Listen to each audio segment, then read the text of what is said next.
Oral questions, questions orales, the Honourable Leader of the Opposition.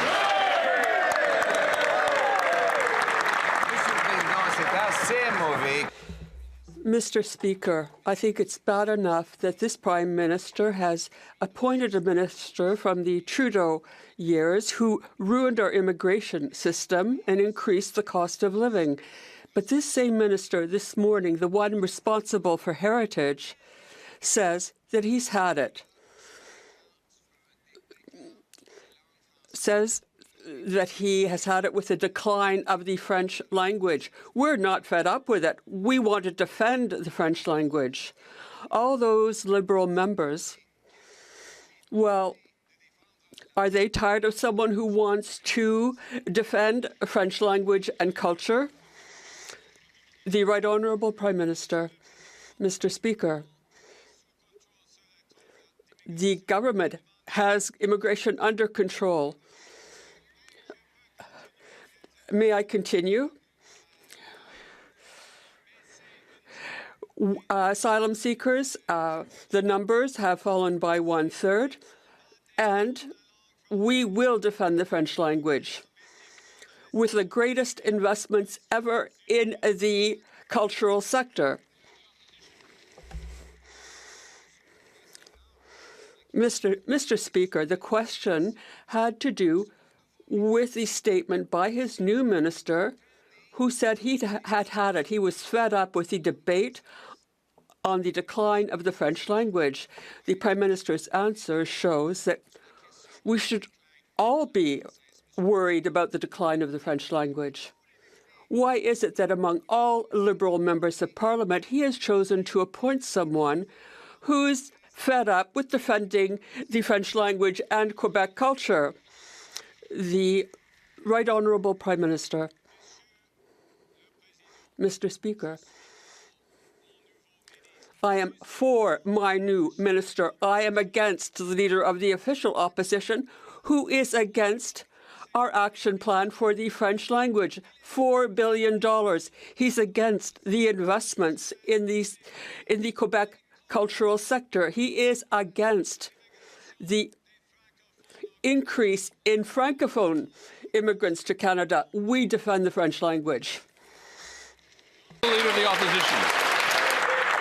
Mr. Speaker, we learned today that 8 months after the Prime Minister was elected, promising to build nation-building projects at speeds not seen in generations, he hasn't even begun consulting with First Nations people about his promised pipeline to the Pacific. And now the Assembly of First Nations has condemned his plan because he hasn't done any consulting with them.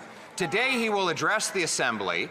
Will he for once say one thing to no matter who the group he's speaking to, be clear that he wants the pipeline to get built and that he'll get the consultations done to make it happen? The Right Honourable Prime Minister.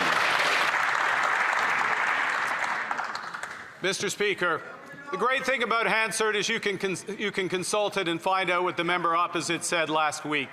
In effect, would we ram through a pipeline? No, never. No, never.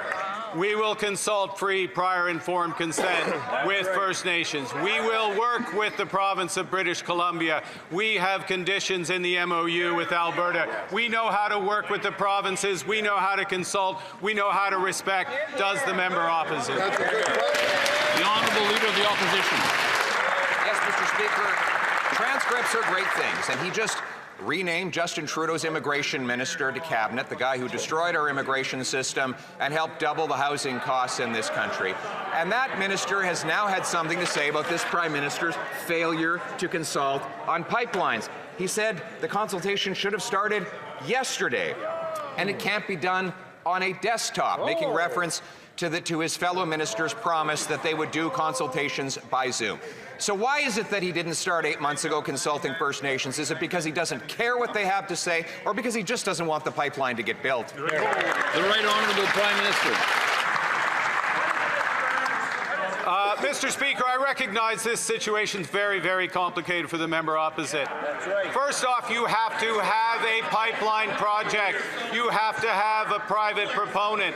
In order for that to happen, we had to create the conditions precedent. We have now done that because we talk to the provinces. We work with the provinces. Mr. Speaker, in the Building Canada Act, which was passed before the member opposite returned to this House, we set out the consultation process for nation-building projects.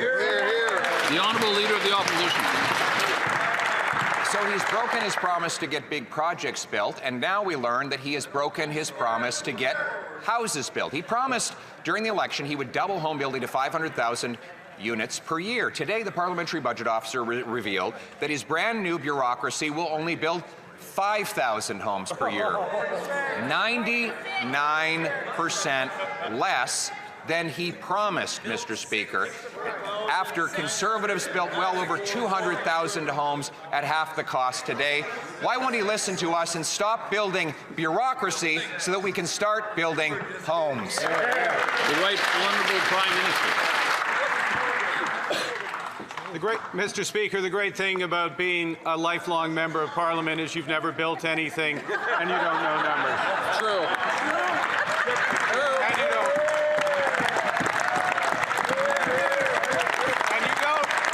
don't even read the PBO report, which says it will contribute to projects containing 86,868 units, 130,000 a unit. That is what we're doing, Mr. Speaker. Opposition. Mr. Speaker, the only thing that member built when he was the Governor of the Bank of England was the housing crisis in that country. And then he built a tax haven in the Caribbean so he wouldn't have to pay the same taxes he imposes on the Canadian people. Our youth need homes, jobs, and hope. This Prime Minister only offers them broken promises and more sacrifices. He even held a photo op in front of a house that was dismantled after he left it. So here we have a Prime Minister whose houses disappear after he announces them and promises disappear after he makes them. The Right Honourable Prime Minister.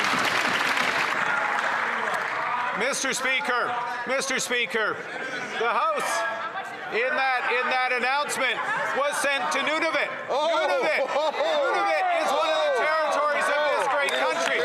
Nunavut is more than just a place where you fly in, make a photo op, don't speak to the Premier of Nunavut. Nunavut is where we are building 700 houses under Build Canada Homes. Houses that are cheaper, houses that are more efficient, houses that work.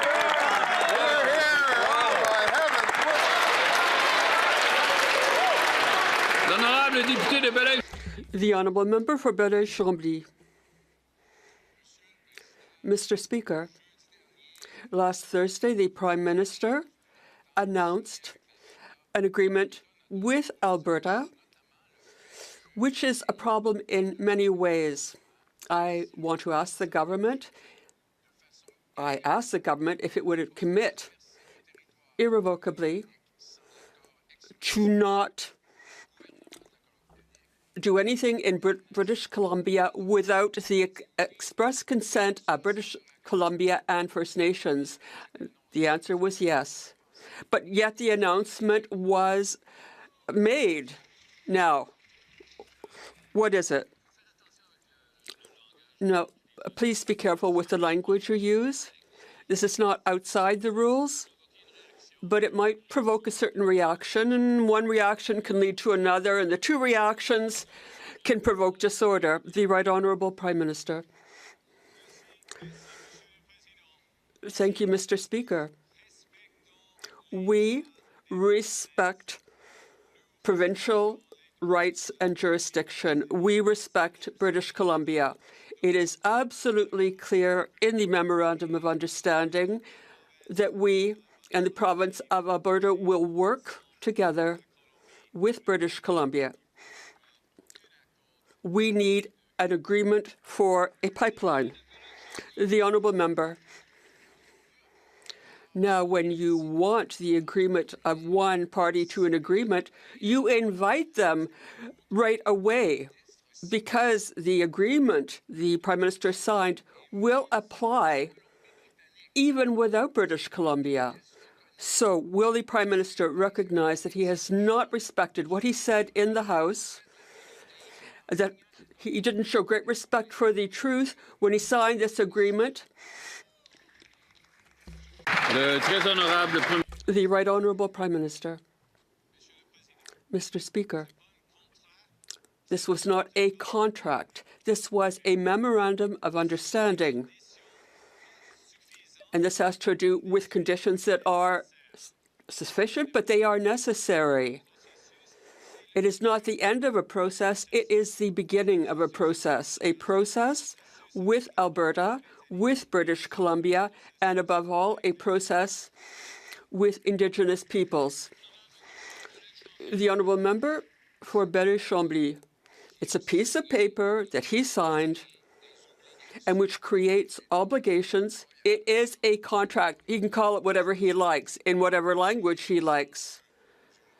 Given what is at stake with the moratorium on tankers, given issues with greenhouse gases, given the absence of an agreement with First Nations who voted against this agreement this morning, does the Prime Minister not think he should make sure that all parties should be able to sign this free, prior, and informed consent? The Prime Minister.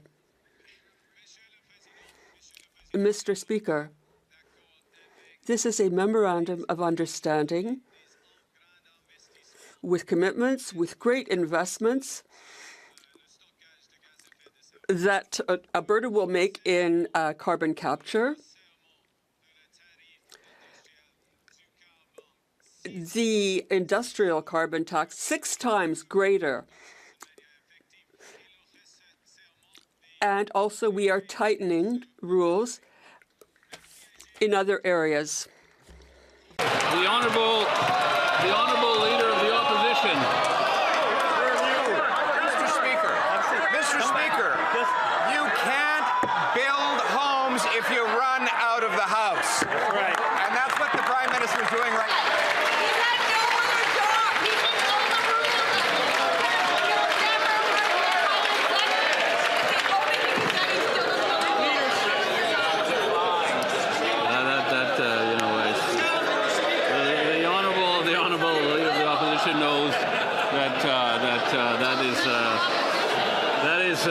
Very close to the line, and his colleagues know that there's no singing in the House. So anyway, the Honourable Leader has the floor now. Mr. Speaker, it's very sad the Prime Minister does not want to debate how we get homes for our youth. Our young people deserve homes, jobs, and hope. He was feeling very cocky a few minutes ago until he worried that I might present him with the facts that the Parliamentary Budget Officer revealed today that his new housing bureaucracy will build only 5,000 homes per year, which is barely 1% of the 500,000 homes that he promised during the election. Construction is falling off the cliff. Why won't the Prime Minister stand in this House and debate it? The Honourable Government House Leader. Mr. Speaker, for the record, the Prime Minister is doing his job, and now he's off to speak with the Assembly of First Nations, doing the job of the Prime Minister of Canada, not standing in this House doing quippy quips for Twitter.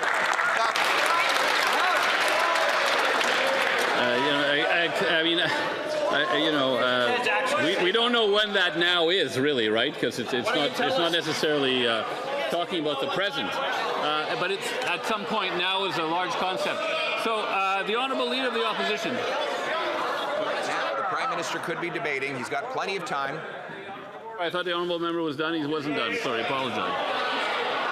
As I was saying, Mr. Speaker, the Prime Minister is doing his job and off to give an address and consult with the Assembly of First Nations, not doing quippy quips for Twitter with the Leader of the Opposition, which I know he would very much like to do, as he likes to obstruct, obfuscate, and as he's shown earlier in question period, not have a single handle on a single fact about a single indicator about life in this country. The Honourable Leader of the Opposition. Let's speak about indicators then. I'm going to quote the Parliamentary Budget Officer. Build Canada Homes, the Prime Minister's program, is presented as part of the government's efforts to double the pace of housing construction over the next decade. That said, the government has not yet laid out an overall plan to achieve this goal. We anticipate that the contribution of Build Canada Homes will likely be modest and estimate that the program will add about 26,000 units over 5 years, representing 2.1% increase in housing completions, not the 100% increase the Prime Minister promised. Was this just another bait and switch? The Honourable Minister of Housing and Infrastructure. Thank you, Mr. Speaker. Well, if the member opposite took the time to actually read the report, he would discover that the Parliamentary Budget Officer stated this will build 86,000 homes, affordable homes across Canada. This is the initial investment. I know it's hard for the Conservatives to understand. We're going in phases here. The initial phase is $13 billion, which they voted against in the budget. They're doing nothing to build homes, which matches the opposition leader's record in the past of 6 homes. So, the Honourable Leader of the Opposition. That minister was literally the mayor of the city that became the most expensive housing market in all of North America. More expensive than New York, Los Angeles, Chicago, and now he brags that not only will they only build about 2% of the homes that they promised during the election, but they're spending $13 billion to do it, Mr. Speaker. Failing is bad. Failing expensively is even worse. So rather than having the costly mayor stand up and answer for him, will the Prime Minister have the courage to answer for himself? Where are the homes he promised? The Honourable Minister of Jobs and Families. Mr. Speaker, I'm so proud of the City of Thunder Bay, who just passed through their council. The Minister may begin from the top. Mr. Speaker, all across the country, municipalities are stepping up to make new housing available for some of the most vulnerable people in our community. Take the City of Thunder Bay, who just last night, through their council, approved a motion to free up surplus city land for 1,400 homes, facilitated by the Housing Accelerator Fund, Mr. Speaker. That's the work of a government who's behind communities, who's behind people. And here's what we can say about the Conservatives. They vote against the very people that need that help. Mr. Speaker, we're building Canada strong with municipalities like the Municipality Marathon who's here today. The Honourable Leader of the Opposition. Mr. Speaker, I want to thank the member for pointing out that we have voted against every single program that doubled housing costs in Canada. This Prime Minister created the biggest housing crisis in the G7 when he was the Bank of England governor. And now he's come here to adopt the same Trudeau-era policies of building bureaucracies rather than building homes. And he promised this was all going to change, that the latest bureaucracy would change everything. But today, the Parliamentary Budget Officer proved that he'll only build 2% of what he promised. Why does this Prime Minister block homes and break promises? The Honourable Minister of Housing and Infrastructure. thank you, Mr. Speaker. Well, it's rich for the Leader of the Opposition to speak about this. As we all know, when he was Housing Minister and I was the Mayor of Vancouver, he built 6 homes as a Housing Minister. That's a deplorable record. And it's deplorable that the members opposite won't support a budget that has $13 billion for affordable housing, that the Parliamentary Budget Officer states will build 86,000 affordable homes. You won't vote for that, you won't support affordable housing, and that matches your historical record. Again, through the chair, please. The Honourable Leader of the Opposition. Mr. Speaker, it was 200,000 homes, and the average cost of buying one was $450,000, Mr. Speaker. The average rent for a one-bedroom was $900. This government came along and built bureaucracy to block homes and printed money to inflate their costs. They allowed mass immigration that was out of control that ballooned demand and left us with the worst and most expensive housing anywhere in the G7. And today, the Parliamentary Budget Officer blew the lid off their latest promises, showing that they will build about almost none of the homes that they actually promised in the last election. Why won't the Prime Minister stand in the House and take account for that? The Honourable Government House Leader. Mr. Speaker, the lid's been blown off, but the lid's been blown off the tired lines of the Leader of the Opposition, which he's been using for 2 years. He has systematically stood in the way of investments in supportive, in social, in low-cost and low-income housing in this country throughout his exclusive 20-year career in this House of Commons. He has systematically stood in the way of supports like dental care, like child care, like the Canadian Child Benefit, like school nutrition, the very things that he fakes and pretends to care about in this House, but would vote against, and Canadians know he would vote against everything with care in the name, Mr. Speaker. He needs to... The Honourable Leader of the Opposition. Mr. Speaker, it is impossible for us to vote against affordable housing because there is no affordable housing after 10 years of this Liberal government. Now, one idea, one positive idea we could all agree on is to reduce the cost of the steel, the concrete, the cement, the glass that goes into building homes. But unfortunately, this Liberal government has an industrial carbon tax whose stated purpose is to raise the cost of all of those things. Why won't they accept this positive idea to take taxes off home building so that our youth can finally have homes, jobs, and hope like they deserve? The Honourable Minister of Jobs and Families. Yesterday it was distressing to see member of parliament after member of parliament from the Conservative side vote against and argue against relieving consumers of the price of carbon, which we have, as you know, in this bill in front of the House promised to do, which they voted against. Mr. Speaker, they will vote against a tax cut for 22 million Canadians. Mr. Speaker, something again that Conservatives like to talk about, lower taxes, but in actuality fight against. So who are they really fighting for, Mr. Speaker? Because it sure isn't the Canadians or the Conservatives I'm talking to in Thunder Bay's Period Dec. Leader of the Opposition. Mr. Speaker, the industrial carbon tax is not just a tax on homes, it's a tax on food. When you tax the steel that goes into farm equipment and the fertilizer that is necessary to grow food, when you tax the food processor, you tax the food. No wonder that since this Prime Minister took office, food prices have increased roughly 40% faster in Canada than they have in the United States. Canadians deserve affordable, nutritious, delicious food on their plate. Will the Prime Minister stand up now and agree to get rid of the industrial carbon tax so that Canadians can afford to eat? The Honourable Government House Leader. Here we go again, Mr. Speaker. Here we go again with the imaginary taxes. And as my colleague just said, when presented with the opportunity to vote for a tax cut for every single income taxpayer in this country, they say no. When they get a chance to vote to cut the GST, to remove it on the GST for first-time homebuyers, they say no. When they get the chance to vote for the removal of the consumer carbon tax, what do the Conservatives say? No, Mr. Speaker. When the time comes to vote to give Canadians a break, what do the Conservatives say? No. L'honorable député. The Honourable Member for La Pointe de l'Île. Mr. Speaker, the new Minister of Official Languages,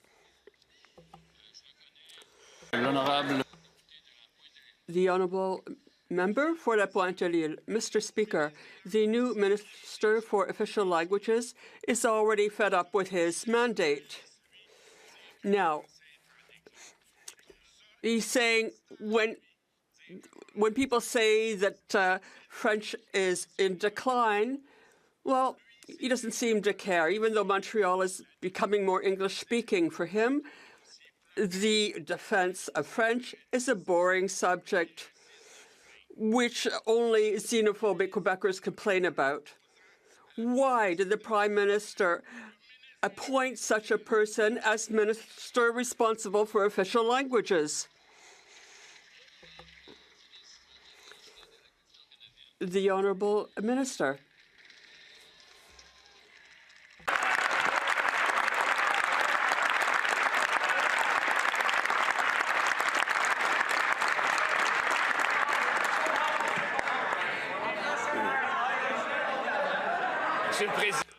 Mr. Speaker, I went to grade school and high school and cégep, all in French. I did my degree, my BA in French, and I have raised my children in 3 languages, including French. I adore the French language, and I will defend that beautiful language till the end of my days. The Honourable Member for Drummond. Mr. Speaker, the Minister really should be fed up with the fact that Quebec is just twiddling its thumbs when it comes to defending French. He should be fed up with the fact that fewer Quebecers can listen to music in French, fewer Quebecers can read in French, can see shows in French, because our language is threatened. Now, is the Minister fed up for the right reasons? The Honourable Minister. Mr. Speaker, what I deplore is politicizing this beautiful language.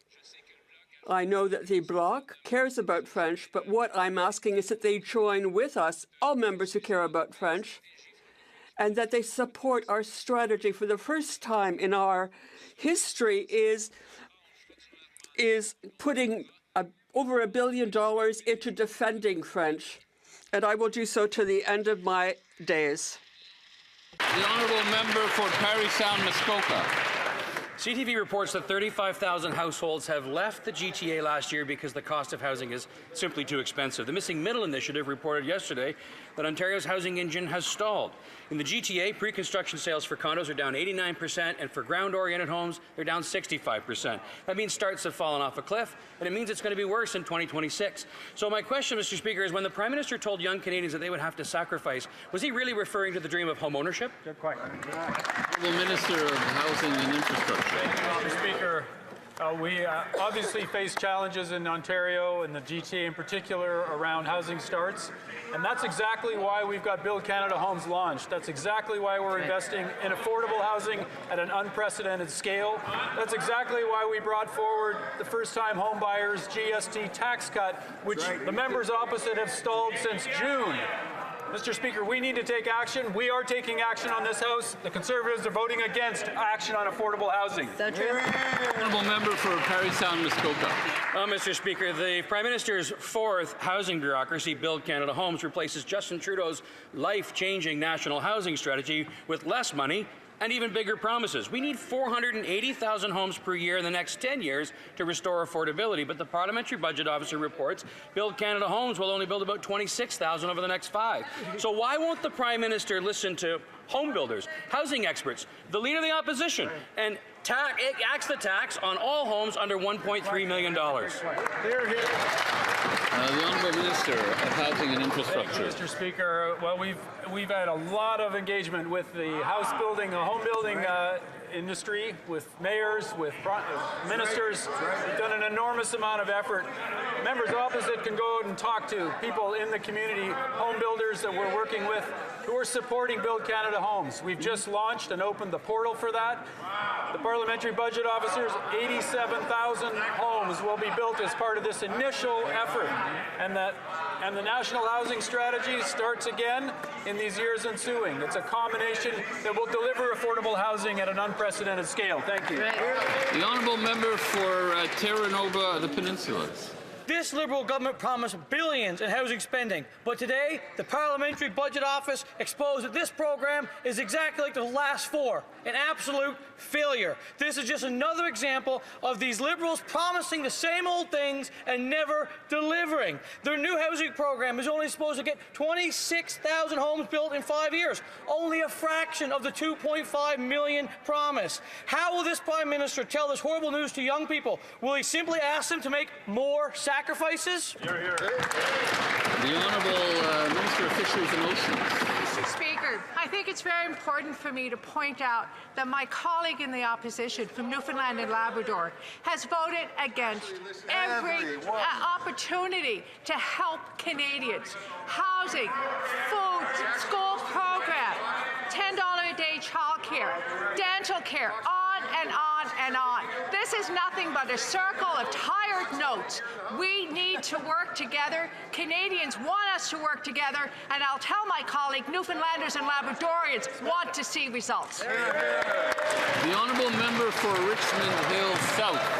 to be able to work hard, save your money, and buy a reasonably priced home in a reasonable timeline. That was the Canadian promise. But today, the Parliamentary Budget Watchdog confirmed this Liberal Prime Minister has broken that promise. The report says the Liberals' brand new housing bureaucracy is nothing more than a shiny billion-dollar photo op machine, building only 26,000 homes in 5 years. That's barely 2% of the 1.25 million homes promised. And worse, the report says this Liberal government has no plan whatsoever to achieve their own target. So instead of lecturing young Canadians about sacrifice, why don't this Liberal Prime Minister just admit that he bulldozed the dream of home ownership, buried it under bureaucracy, and walked away with a shovel? The Honourable Secretary of State for Labour. I'm speaking very fast, so I couldn't keep up with the question, but I do want to say one thing. Canadians elected us to do big things, Mr. Speaker, and we are going to build a stronger economy, a stronger country.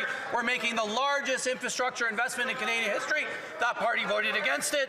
We are going to be building roads and bridges, community centres, hospitals, and transit, Mr. Speaker, using Canadian steel and Canadian lumber.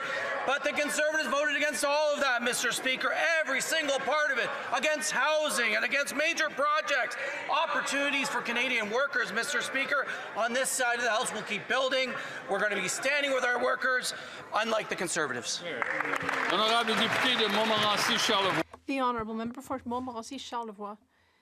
Mr. Speaker, this morning, housing networks in Quebec told me that they are very concerned. There is a great deal of demand for affordable housing, but instead we're getting more bureaucracy. The Parliamentary Budget Officer has also confirmed that the Liberal promise of 250,000 homes will only lead to 26,000. That's 10 times less. In my riding, the average price of housing has gone from $205,000 to $400,000 under this Liberal government. The Prime Minister said young people would have to make sacrifices. Perhaps he's asking them to sacrifice their dream of owning a home. Is that it? The Honourable Minister of Government Transformation. It's remarkable to hear a Conservative member talk about affordable housing. In all my years in politics, I've never heard a single housing organization praise the Conservative Party. On the contrary, they've always voted against investing in social and affordable housing. And that's when they're not actually criticizing the entire concept. On this side of the House, we've invested $13 billion to build affordable housing like never before. Thank you. Member for Burnaby Central. Mr. Speaker, victim groups, police chiefs, and police associations, provinces, territories, municipalities have all called for a quick passage of Bill C-14, the Bail and Sentencing Reform Act. And as the hate crimes continue to rise, communities across Canada are urging us to move forward on Bill C-9, the Combating Hate Act. Yet, instead of helping advance this important work, Conservatives have been filibustering the Justice Committee, blocking witnesses, and delaying progress. Can the Minister update this House on the impact of these Conservative delays and what needs to happen so we can get this done for our Canadians? Secretary of State for Combating Crime. Mr. Speaker, do you know who's paying the price for these Conservative games? It is Canadians. That's right. While victims groups and frontline police officers are asking for us to act urgently and respond to the crisis and the need of the time, the Conservatives are spending their time filibustering with nonsense speeches about cats and dogs, Mr. Speaker. That's right, you heard it right, cats and dogs. These are procedural stunts that they're playing in order to stop these bills from passing through committee, Mr. Speaker. They're obstructing the committee from doing its job. When it comes to public safety, Mr. Speaker, the Conservatives have a lot of bark, but no bite. Yeah. They are standing in the way. The Honourable Member for Kildonan St. Paul.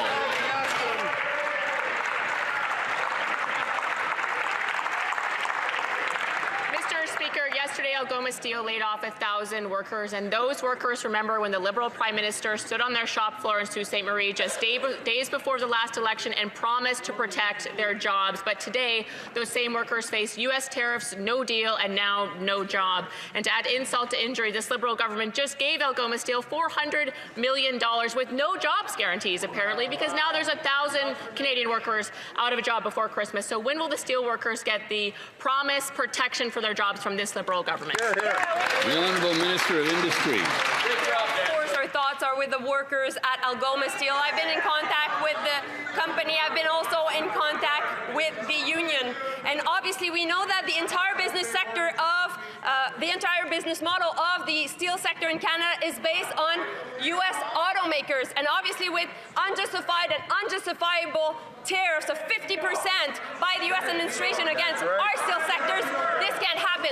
So we've been working with the company, offering $400 million to get through these difficult times as they're pivoting with new products and new markets, Mr. Speaker. The honourable member for Kildonan St. Paul. Mr. Speaker, the Liberals promised to protect Canadian jobs, and yet the reality is thousands of Canadian families are now going without their primary source of income because the Liberals haven't delivered on their promises. Softwood lumber mills are closing, auto companies are cancelling projects in Canada and moving them to the United States, and in Sault Ste. Marie, now 1,000 people have just lost their jobs at the steel mill. So workers don't need more Liberal platitudes or corporate handouts or broken promises. They need their jobs back. They need results. So when are Canadians going to get the trade deal we were promised? The Honourable Minister of Industry. Mr. Speaker, newsflash, we're in a trade war. And so therefore, because of what is happening right now, we're fighting for the jobs at Algoma Steel and across the steel sector in the country. And that is why we've been there for the... Okay. The minister may continue. Mr. Speaker, is it from the top? From the top or not? Okay, so Mr. Speaker, my point is that we'll continue to fight for these jobs, and the company was clear today. If it wasn't for the $400 million and the $100 million by Ontario, the very existence of Algoma Steel would have been in jeopardy, Mr. Speaker. Member for Edmonton, Griesbach. Mr. Speaker, my condolences to the 1,000 workers laid off from Algoma Steel in my hometown of Sault Ste. Marie.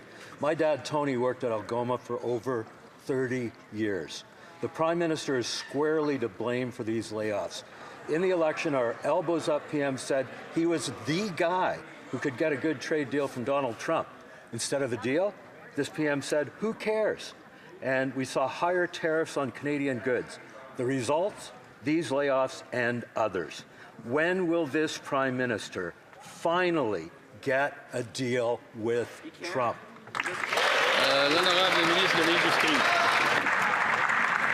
Speaker, I have a lot of respect for my colleague and a lot of respect for his dad and all those who've worked or working at Algoma Steel. And that's why our priority and my priority is to make sure that they can continue to earn a great salary at Algoma Steel as the company is adapting to new type of steel for the defense sector and also for the housing sector.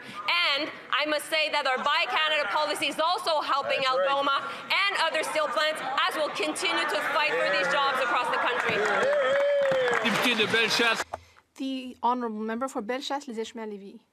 Mr. Speaker, it takes remarkable talent to somehow spend $15 billion and manage to create more unemployment.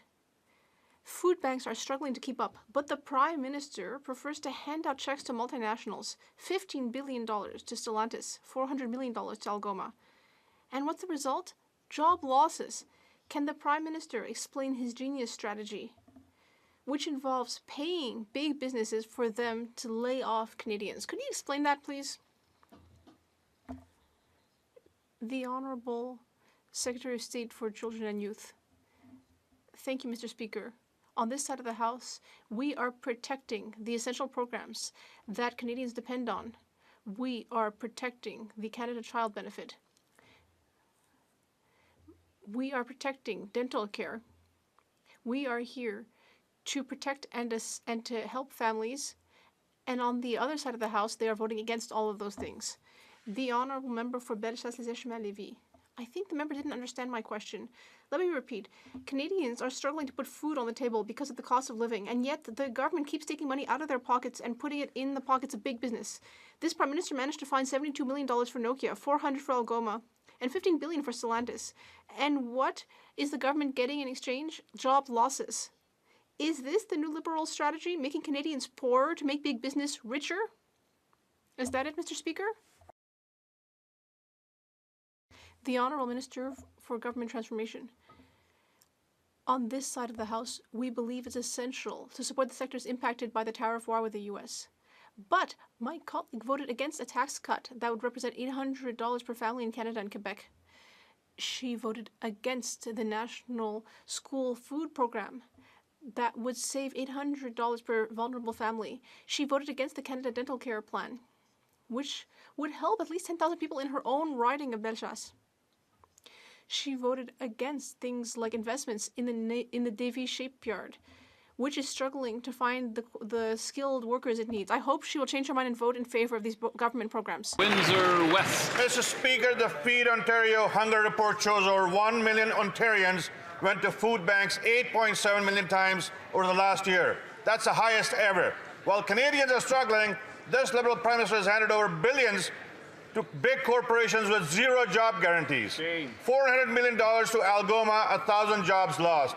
$15 billion to Stellantis, 3,000 jobs gone.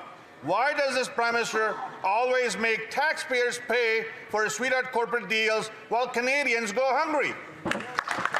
Secretary of State for Sport. Mr. Speaker, those food security experts and poverty elimination companies, they do a great job advocating directly to government, and what they are saying is we need more affordable housing. In the last 2 weeks alone, Mr. Speaker, we've announced 857 new co-op housing. And that's really close to home for me, Mr. Speaker, because I'm proud to grow up in co-op housing. Unlike some of the Conservatives who like to call it Soviet-style housing or degrade affordable housing as shacks or something like that, Mr. Speaker, we're creating more jobs. We're creating opportunity for Canadians. And every single time we bring a motion forward in this House to provide that care to Canadians, whether it's through child care or dental care or affordable food in schools, Mr. Speaker, they vote against it. The honourable member for Middlesex London. Speaker, food banks are seeing record demand while this Prime Minister keeps shoveling taxpayer dollars at multinationals with zero job guarantees. At Cami, pink slips are hitting kitchen tables and it's just weeks before Christmas. Families across Middlesex London are losing their paychecks and they can't afford to buy groceries. The minister said that she'd get an update from GM, but it's been 40 days and she's got nothing. No plan, no transparency, no jobs. So why does this Prime Minister keep making Canadians pay the price for his financial incompetence? The Honourable Secretary of State for Seniors. Monsieur le Président, lorsque les conservateurs ont voté contre... Mr. Speaker, the Conservatives voted against Budget 2025. They voted against help for Canadians. They voted against the Guaranteed Income Supplement, rather. They voted against the New Horizons program for seniors. They voted against the tax credit for personal care workers. And they voted against dental care for millions of Canadian seniors. The honourable member for Edmonton Northwest.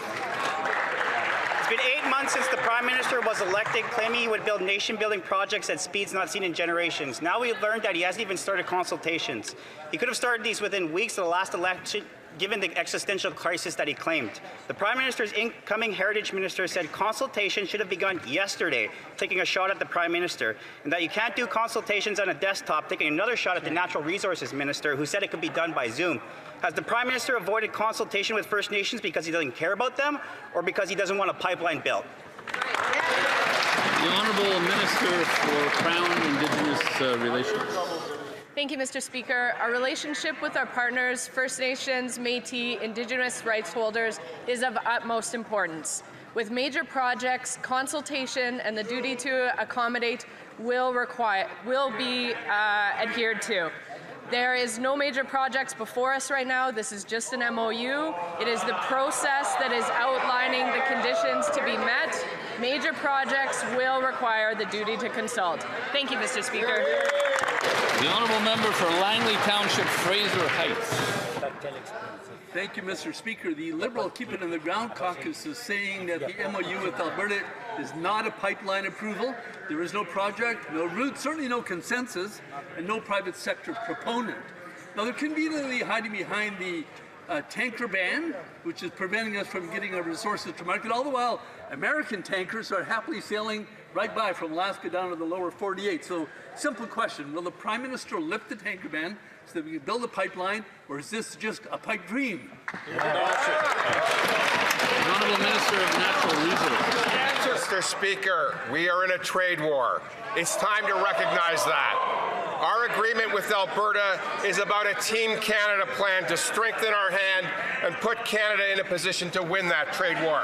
We're going to do it by growing exports beyond a single customer and driving down emissions with strong industrial carbon pricing and a commitment to major decarbonization projects in partnership with jurisdictions and in partnership with First Nations. Honourable member for Fleetwood Port Kells. Mr. Speaker, this past weekend, important discussions were held in Surrey, British Columbia on strengthening our law enforcement and intelligence agencies to combat extortion. Protecting Canadians has never been more critical, yet the Conservatives play political games and stall measures like Bill C-2, preventing law enforcement from getting the key tools they need to protect Canadians. Can the Minister of Public Safety please outline the steps the Honourable Minister for Public Safety. Mr. Speaker, first of all, let me thank the member from Fleetwood Port Kells for the very important question and his hard work. Mr. Speaker, we're taking real action to fight extortion. Last week we had a summit in Surrey, British Columbia that brought together the government of British Columbia. We brought together law enforcement, the extortion task force, as well as municipal leaders in order to ensure that we're all on the same page and we're fighting this fight together, Mr. Speaker. But unfortunately, the Conservatives continue to play games, Mr. Speaker. They're opposing critical bills that will strengthen law enforcement. So I urge the Conservative Party to come on board and support. The honourable member for Saskatoon West. Mr. Speaker, when the new Minister of Culture was Immigration Minister, he said, quote, "I don't see a world in which we lower immigration targets. Whether we revise them upwards or not is something that I have to look at, but certainly I don't think we will lower them," end quote. Then in 2024, he made history by allowing nearly 500,000 permanent residents into the country, the highest ever in a single year. Today, we're in a national housing crisis, emergency rooms are overflowing, and we're in a youth jobs crisis. Mr. Speaker, how does the current immigration minister feel about holding the bag for a Trudeau-era guy who just got promoted for making a big mess? The Honourable Minister of Immigration. The Honourable Minister of Immigration. Okay. Whoa. We're gonna have to let some time go by here because everyone's getting very excited every time the Secretary of State gets up. The Secretary of State for Rural Development.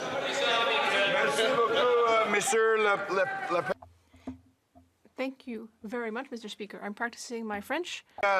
The Saskatchewan Conservative Caucus, there was 14 of them elected over a period of 10 years. That's 140 collective years that we've had Conservative representation from Saskatchewan, Mr. Speaker.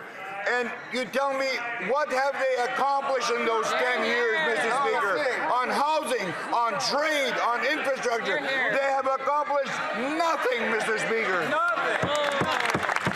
The honourable member for Calgary Nose Hill. It's quite the indictment when they don't even let the immigration minister answer a question about immigration. In a CBC interview back when he was the immigration minister. I give the floor to the member for Calgary Nose Hill. The member for Calgary Nose Hill. In a CBC interview back when he was immigration minister, the new Minister of Culture dismissed Premier's pleas for support for a flood of Liberal-enabled fraudulent asylum claims by saying, "I think what they, the Premiers, are advancing is a complete crock of bleep." In reality, he oversaw billions of dollars going to house bogus asylum claimants while emergency room overflowed. So my question is this: if that failed immigration minister can get a promotion, does this mean that the current Prime Minister will promote the current one too? The Honourable Minister for Immigration, Refugees and Citizenship. Speaker, thank you very much. Let me thank this colleague and this member for placing her confidence in me and in this government. Let me tell you one thing. Canadians elected this government with a big mandate. We have brought in a generational budget that includes a sustainable immigration plan, one that will deal with permanent immigration as well as the temporary immigration and bring our global talent. Why does that member and her party keep obstructing every single time? Get on board!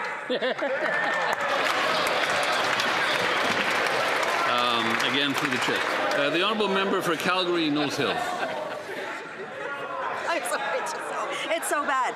Okay, in all seriousness, in 2022, a Jamaican national was convicted in the United States of an aggravated felony of sexual abuse of a minor. But in 2023, the Liberals welcomed him to Canada. Worse, they allowed him to claim asylum, and today, that child sexual abuser is still in Canada. The Liberals voted against Conservative measures to prevent non-citizen child sexual abusers from entering Canada, abusing our immigration system, and avoiding deportation. Why are they protecting non-citizen child sexual abusers? Why didn't they support our policies? The Honourable Minister of Public Safety.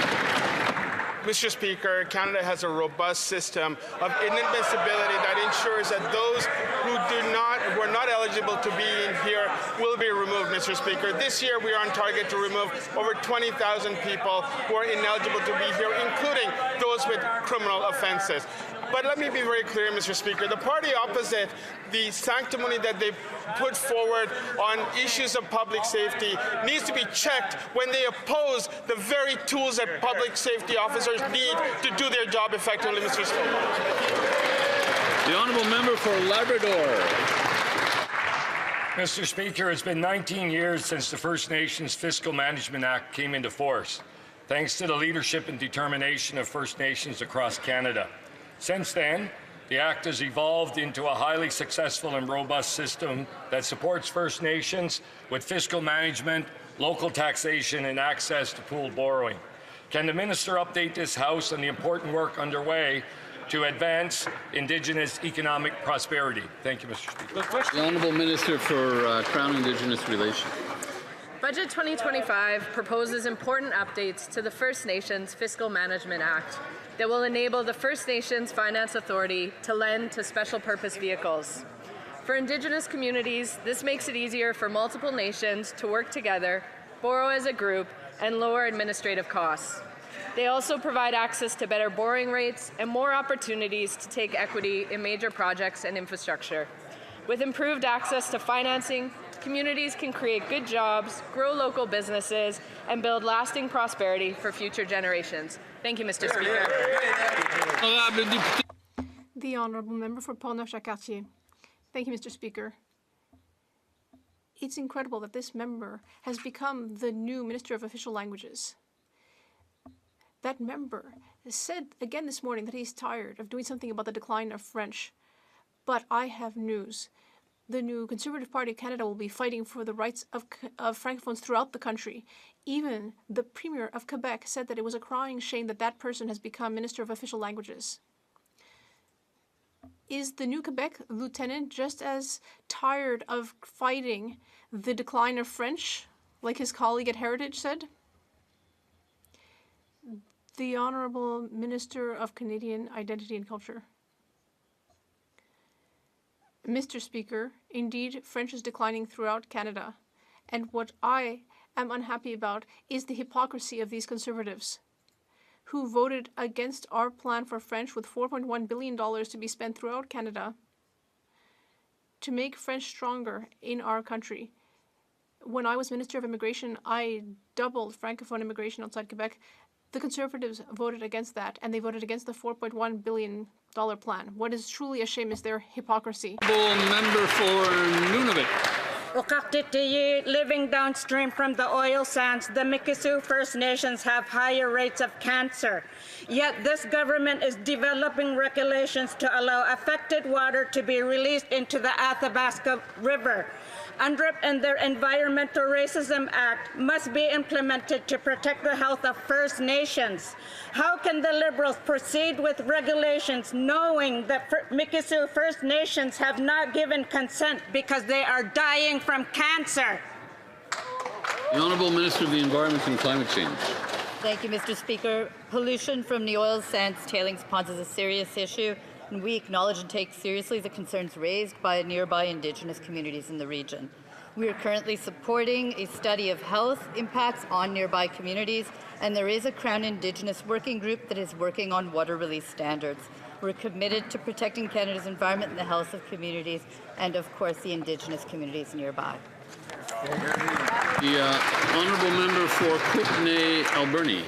Mr. Speaker, our healthcare system is already stretched, yet the federal government piles on needless work. The College of Family Physicians warns that the disability tax credit form is worsening the strain and costing patients access to care. Instead of fixing it, Budget 2025 allocates $10 million to help people navigate the same broken system.